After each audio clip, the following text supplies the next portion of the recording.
DJ Durga Nishad.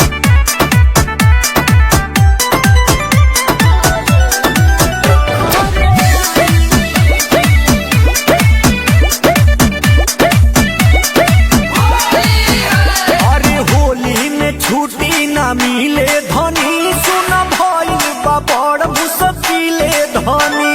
देखी हम कुछ नहीं की जाना, रउआ आवे के बाद बताओ। सुनो होली में छुट्टी ना मिले धनी, सुना भइल बा बड़ मुश्किले धनी। का सजन प्यारी मोरा मुहावा फुलाई जी, सजन प्यारी मोरा मुहावा फुलाई जी। ए बोलो मुझे होली में भोले आई जे, लाल पियो रे कोन गई जे। ए बोलो मुझे होली में भोले आई जे। बड़ा मूड में लगा तरू करे जा। डीजे दुर्गा निषाद। आपका घर कहाँ है? गांव वामतारा, जिला फतेहपुर।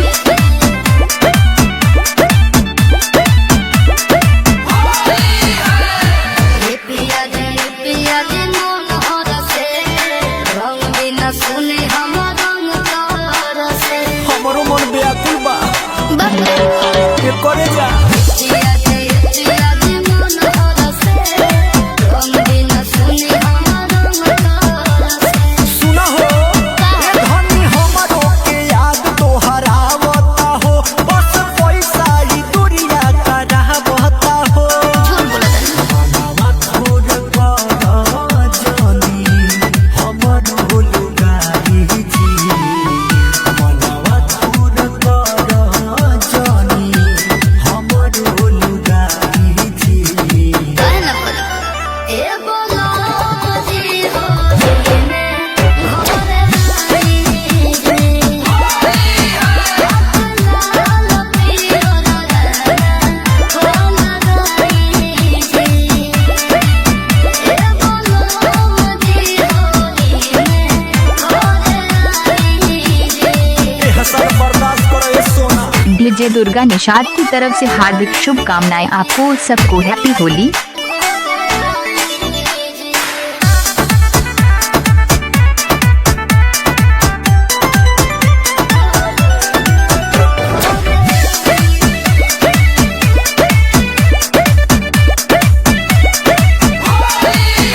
दुर्गा निषाद DR। काहे सतावतानी जी, सच बिरह वियोग में जरवतानी।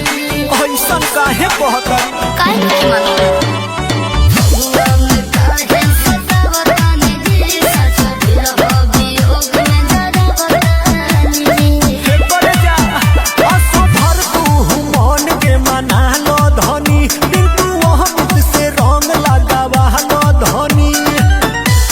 जे डर के निसरही हा देहिया बचाई जी, रोशन उजाला रही हा देहिया बचाई जी। काहे ना बोला? ए बोलो मुझे होली में भोले आई जे, लाल पियो रे कोन गई जे।